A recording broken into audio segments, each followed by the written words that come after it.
Welcome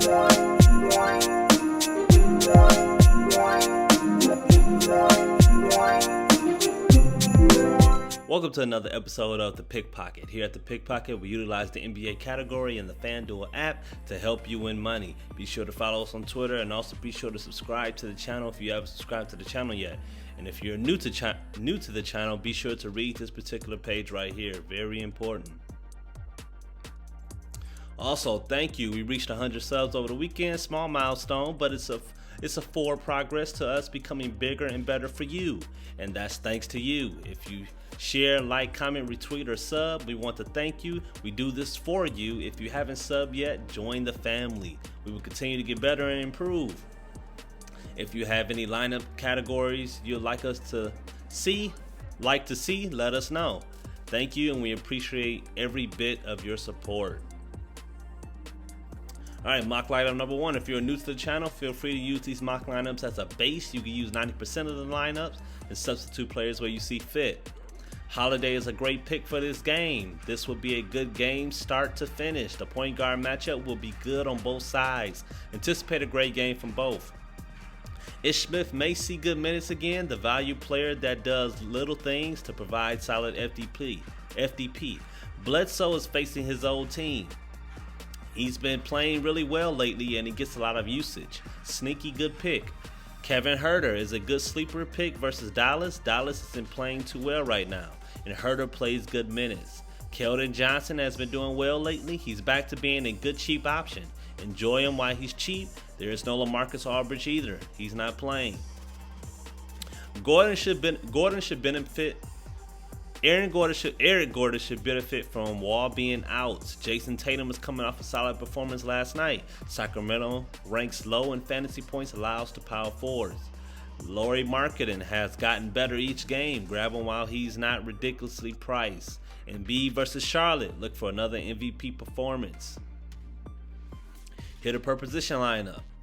Fox has done well carrying Sacramento lately. He will have to step it up even more versus Boston, who's coming off a back-to-back. He's a hitter tonight for a reason.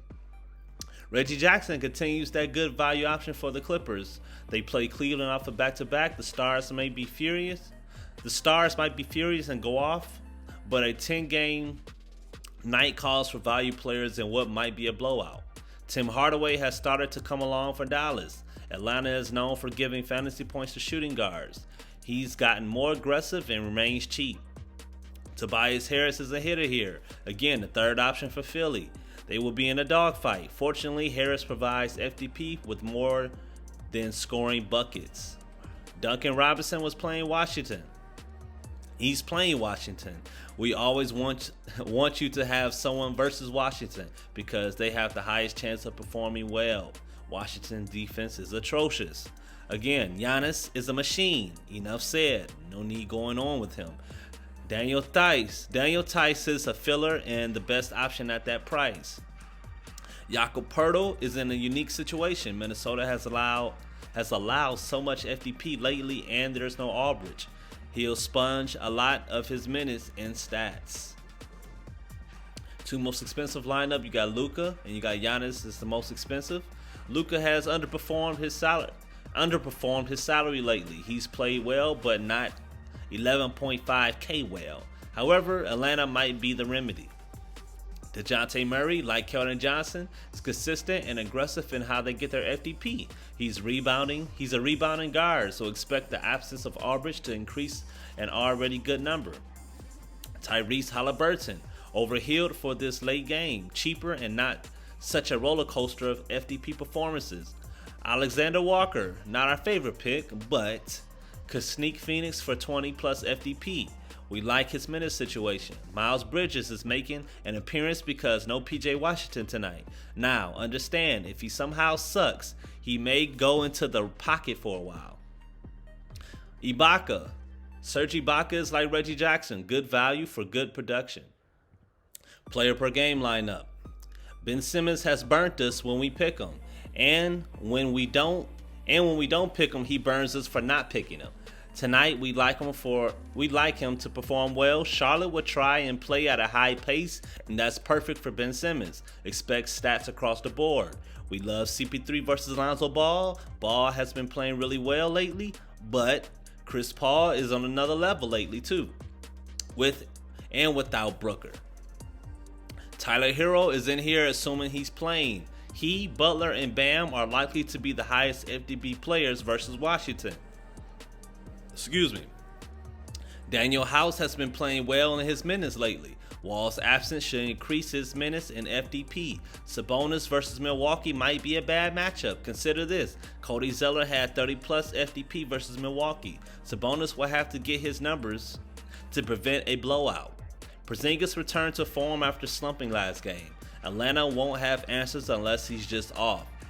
Thaddeus Young will benefit from injuries to the Bulls. New York isn't the greatest versus centers either. Solid value pick. Early stack lineup. This lineup contains Chris Paul and Brown for your late games. Great options. Excuse me. LaMelo versus Philly could spell trouble, but if Rozier doesn't play, it could be ideal. Oladipo versus OKC is too good to pass up. No Wall, essentially heavy usage outside of Wood, and playing well lately. Quickly is becoming underpriced. He's been balling, and we don't see Chicago slowing him down. Bobby Portis has become a roller coaster slightly, but we like him as a value option. If you stack this game, he would be a solid option. All right, you're going to see these symbols throughout the rest of this presentation. These symbols, be sure to come back, or you can take a picture because these symbols are going to do a lot of explaining for you. Cheat sheet number 1. All right, your sleepers here. You got Diallo, Tice, Young. Diallo and Tice have been solid enough for good value picks, and their opponents make the choice better. Young is balling, and the opponent and injury situation gave him the star. Gordon, like Young, may benefit from injury. Our hope is he does score more. He does more than just score. That's what we're hoping for. We hope he does more than just score. Hopefully he gets a few rebounds and a couple blocks, a couple steals. That's what we're hoping for. But we shall see. All right, game stack. You got Milwaukee versus Indiana. You got Murray, DeJounte Murray, Hero, Bridges, and Holmes make up players to support this stack game. Holiday over Brogdon because we feel he does a little bit more. Lamb is the best option outside of Sabonis and Brogdon for Indiana. Sabonis is a no-brainer regardless the opponent. Portis, as we said, for a game stack is a good option. Chris Middleton is a high usage and the second star to Giannis. Sleepers, you got Kelly Olynyk, you got Derek White, and you got Bridges. Bridges will have no PJ Washington, should increase his usage. Olynyk is facing a defense that's non-existent. White is just solid. He is getting good minutes coming off injury, but he's an all-around typical San Antonio guard. Baisley, Burks, Robinson, Richardson play bad defenses. Burton's plays 30 minutes. No way he can't do well versus Miami, last ranked power forward defense. And this is the last sheet we have for you guys. Be sure to like the video. Be sure to subscribe to the channel if you haven't subscribed to the channel yet. Comment if you have any questions or concerns. And thank you for choosing another episode of the Pickpocket DFS.